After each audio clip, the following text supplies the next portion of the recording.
시나리오에 앞서 구독, 좋아요, 알람 설정은 이 채널을 유지할 수 있는 큰 힘이 됩니다. 자, 현대차 시나리오 가겠습니다. 자, 지난번에 이은 두 번째 현대차 시나리오입니다.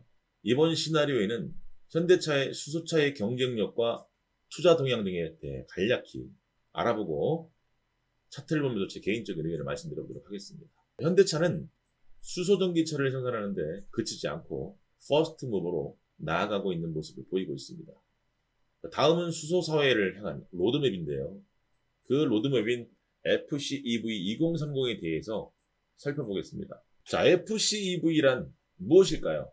현대차가 최근까지 연간 3,000대 규모의 수소차 생산 체계를 갖추었는데 올해까지 약 4배 수준인 1만 1,000대로 확대하는 목표와 궁극적으로 2030년까지 연간 50만 대 생산 시세를 구축하겠다는 것입니다. 최근 글로벌 완성차 업체들이 앞다투어 수소차 개발에 많은 투자를 하고 있기 때문에 수소차 시장에서 독보적인 위치를 선점하는 것은 무엇보다 중요하다고 말할 수 있습니다. 현대차 그룹은 환경 규제 강화 등으로 운송수단 및 발전 분야 등에서 수소 연료전지 시스템 수요가 점차 확대될 것으로 예상하고 수소 연료전지 시스템을 다른 산업에도 사용할 수 있도록 사업을 다각화할 방안도 수립했습니다. 자동차에만 국한된 사업을 하지 않겠다는 뜻을 내비친 모습이란 얘기입니다. 또한 중장기적으로 태양광, 풍력 등 신재생 에너지를 활용한 수소 생산이 보편화될 경우 발전용과 가정용으로도 보급할 계획이라고 합니다. 국내 수소 경제에서 소비자 가격이 형성되지 않은 상태이며 정부는 2040년까지 생산량을 지속적으로 늘릴 계획이라고 합니다. 그리고 가격 역시 지속적으로 낮아질 전망이라고 합니다. 지난 1월 파리에서 열린 수소위원회에서 발표한 보고서에 따르면 앞으로 수소 원가 저감의 긍정적인 3대 핵심 요인을 꼽았는데요. 그것들은 화면에 보이는 세 가지입니다. 이렇게 읽고 생각을 할 땐 실현되기 굉장히 어려울 것으로 생각이 들지 않나요? 하지만 자세히 들여다보면 이 세 가지를 모두 실현하기 위해서 2030년까지 글로벌 주요 지역에서 약 700억 달러 규모의 투자만 이루어진다면 가능하다고 합니다. 그 700억 달러의 규모는 전 세계 연간 에너지 관련 지출의 약 5%에 불과하다고 합니다. 이렇게 수소 원가 저감이 실현된다면 수소 자동차의 경쟁력뿐만 아니라 다양한 산업군에서의 수소 기술에 대한 적용이 이루어질 것으로 생각이 됩니다. 그렇기 때문에 앞서 말씀드렸던 것처럼 현대차가 자동차 사업에만 국한되지 않고 수소 연료전지 시스템 사업 등 다각화한다는 것이 기업 성장에 있어서 하나의 긍정적인 요소로 생각이 됩니다. 다음으로는 현대제철의 수소 생산 능력입니다. 현대제철은 하루 약 8,200kg 그리고 약 연간 약 300만 kg 생산 시세를 갖추었는데요. 넥소의 1회 충전량이 6kg 수준인 것을 감안하면 엄청난 수치라고 볼 수 있습니다. 하루 약 1,300대, 연간 3,000대의 자동차를 충전할 수 있다고 합니다. 이렇게 현대차 그룹에서 앞다퉈 수소 기술과 인프라가 갖춰져 있고 앞으로도 발전을 꾀하고 있기에 향후 전망은 긍정적으로 생각이 됩니다. 자, 현대모비스는 연 3,000대 규모의 수소 연료전지 시스템 생산 공장을 증설해 가동하고 있습니다. 이곳에서 수소 전기차의 심장으로 불리는 연료전지 스택을 비롯해서 수소 공기 공급 장치, 열관리 장치 등으로 구성된 연료전지 시스템과 구동 모터 생산을 하고 있으며 전력전자 부품 등 친환경차 공용 부품을 결합한 연료전지 모듈과 배터리 시스템을 완성했습니다. 얼마 전에는 수소 연료전지 시스템 제2공장을 신축해서 2022년까지 생산 능력을 4만 대로 늘리고 2030년까지는 70만 대로 확대할 것이라고 계획을 발표했습니다. 현대모비스는 세계 최고 수준의 기술력으로 발전용과 가정용 수소 연료전지 시스템도 보급 판매하는 전략을 추진하고 있습니다. 자, 이렇게 현대제철과 현대모비스의 역할이 현대차에 어떤 긍정적인 요소로 작용할지 알아봤습니다. 다음으로는 수소차 판매 현황과 전망에 대해 알아보도록 하겠습니다. 글로벌 수소차 판매 현황을 보시면 현대차가 최근까지 지속 성장하는 것을 알 수 있고 글로벌 점유율은 약 60%로 절반 이상 차지하고 있습니다. 정말 대단하네요. 수소차 시장에서 압도적인 모습입니다.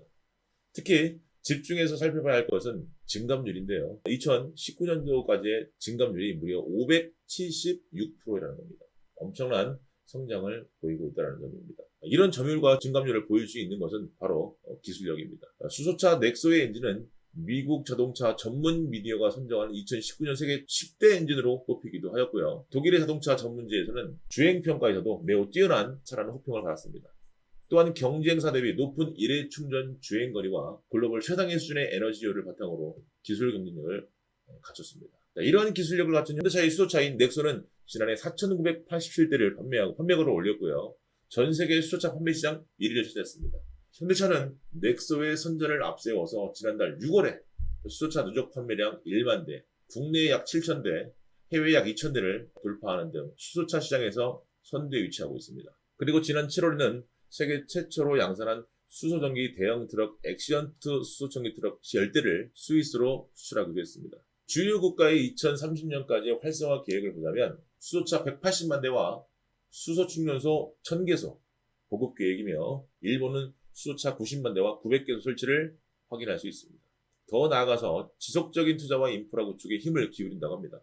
또한 6월 이후에 주요 서유럽 국가에서 친환경차 판매가 급증세를 보이고 있다는 점, 향후 2030년 글로벌 수요는 780만 대로 약 800만 대로 예측되고 있다는 점, 기술 경쟁력을 갖추었으며 여러 국가의 언론에서도 호평을 받는다는 현대차의 유럽 내 시장 점유율은 유지 및 성장할 것으로 생각이 됩니다. 이렇게 현대차의 수소 경제 및 수소차 경쟁력과 전망에 대해 간략하게 살펴보았습니다. 자, 마지막으로 전기차 전용 브랜드 아이오닉의 첫 번째 모델 아이오닉 5에 대해 간단하게 살펴보겠습니다. 현대차가 내년 봄 전기차 전용 브랜드를 출시하는데 화면에 보이는 컨셉트를 기반으로 제작하며 미국, 유럽 등 주요 전기차 시장에서 테슬라와 정면 승부에 나선다고 합니다. 내년 3월쯤에 출시할 예정인데요.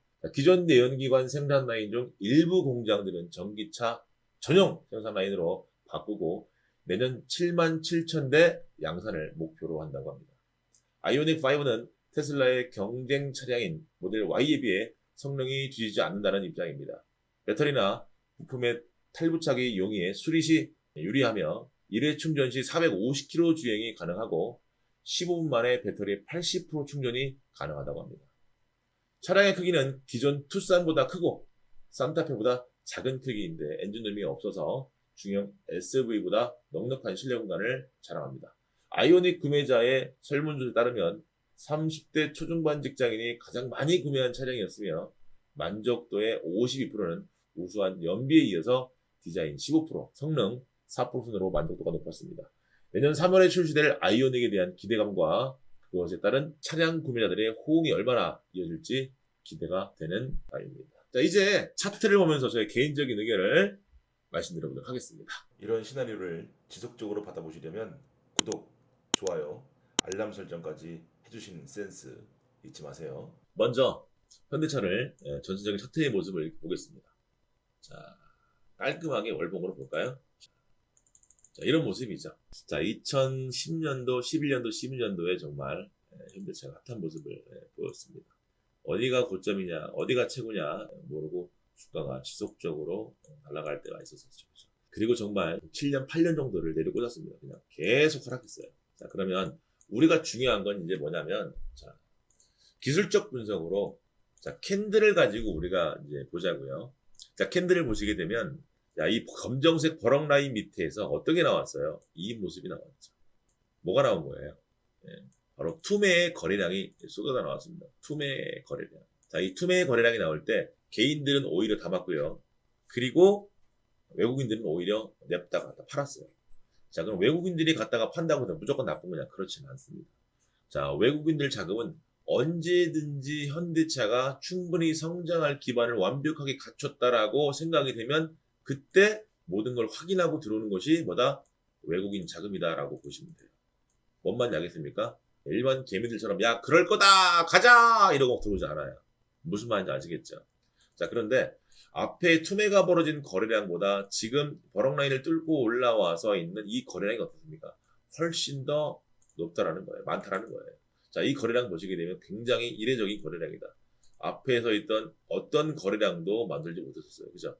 이때는 가격이 워낙 쌌으니까 이 거래를 만들었다고 치지만 이 거래량과 지금의 이 거래량은 비교 불가죠. 비교 불가다. 왜? 이때 가격은 꼴랑 해봐야 10,000원이에요. 지금은 가격이 얼마야? 지금 한 5만 원 정도 하고 있죠. 그죠? 15만 원 되고 있는 거래량이 터진 거니까 물론 18만 원까지 갔다가 이렇게 내려와 있습니다. 자, 중요한 거는 여기서 횡보 구간입니다. 바로 15만 원대 구간에서 이 횡보 구간이 이루어졌다는 거예요. 이 횡보 구간은 사실상 저항대입니다. 근데 이것을 한 번에 뚫어내는 걸 보고 저 또한 사실 놀랬습니다.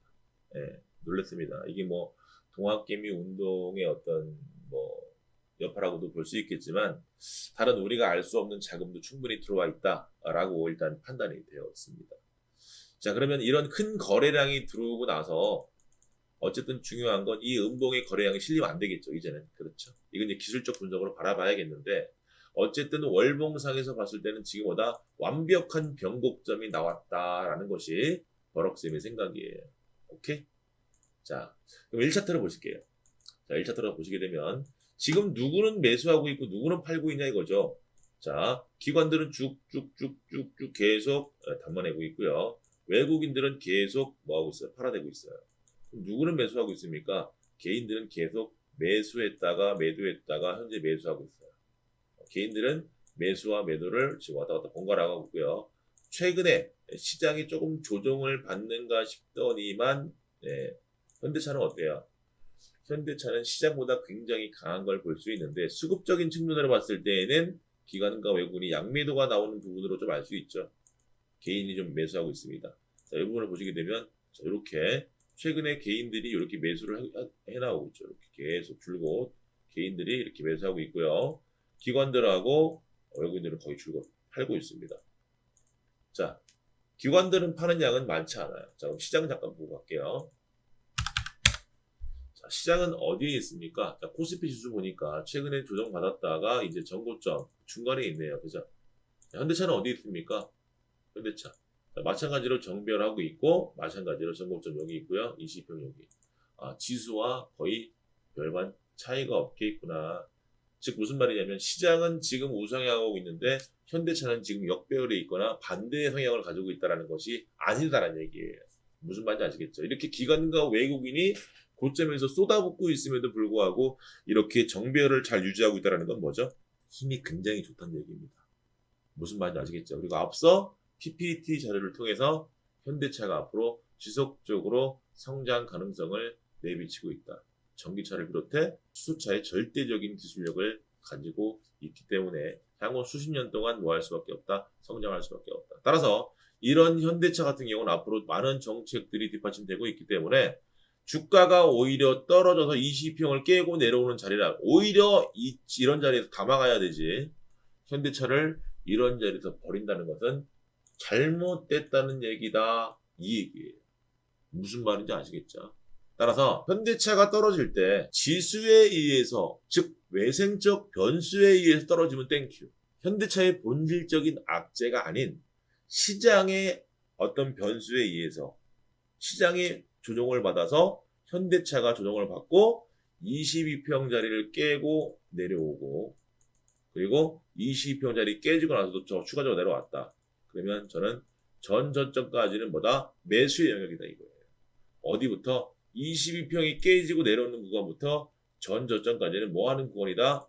분할 매수의 구간, 해나가는 구간이다 이거예요.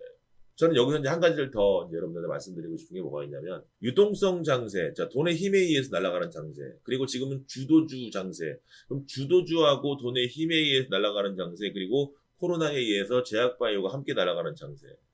자, 그럼 주도주하고 유동성 장세가 동시다발적으로 지금 이루어지고 있는 상황에서 저는 이 유동성 장세가 앞으로 6개월에서 8개월은 남았다고 봐요. 제 개인적인 생각은. 허나 이제 피날레를 펼치는 절대적인 이 유동성 장세가 왔을 때는 이제 또다시 개미들이 무덤이 될 거예요. 즉 개미들이 불안하다가 야 이제 우리가 다 이겼다. 가자 환희에 차 있을 때 내년 1분기 때 혹은 내년 1분기에서 2분기로 넘어가는 그때는 뭐자? 굉장히 조심하자. 그래서 현대차는 그때까지는 가지 않겠냐라는 것이 버럭쌤의 생각입니다. 현대차 시나리오는 여기까지입니다. 제 영상이 도움이셨다면 구독, 좋아요 누르시고 다른 종목의 시나리오를 매번 실시간으로 받아보시려면 알람 설정을 꼭 하셔야 된다는 거 잊지 마시기 바랍니다. 감사합니다.